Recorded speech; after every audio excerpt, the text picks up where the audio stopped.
तसं तर गेल्या महिन्याचा खूप राजमा माझ्याकडे शिल्लक होता, पण मला लक्षातच राहिलं नाही म्हणून मी ह्या महिन्यातसुद्धा राजमा पाकीट भरलं. आणि रात्री खूप उशिरा मला लक्षात आलं की आपल्याला राजमा भिजवून घालायला पाहिजे, कारण मला दुसऱ्या दिवशी सकाळी राजम्याची भाजी करायची होती. सकाळी उठून पहिलं राजम्याच्या मस्तपैकी 3-4 शिट्ट्या करून राजमा छानपैकी शिजवून घेतला.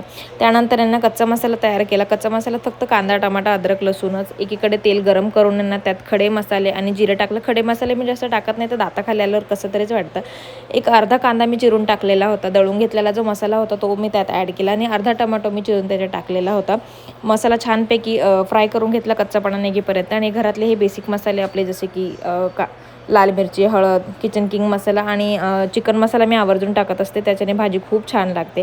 तो सगळे मसाले छानपैकी परतून घेतले तेल सुटेपर्यंत. आणि त्यानंतर त्यात थोडी कसुरी मेथी ॲड केली आणि दहीसुद्धा ॲड केली. त्यानेसुद्धा खूप छान टेस्ट येते भाजीला. आणि मस्तपैकी तेल सुटू दिलं. त्याच्यानंतर राजमा शिजवून घेतलेला होतं. राजमा आणि त्यातलं जे पाणी होतं ते मी त्या मसाल्यामध्ये ॲड केलं.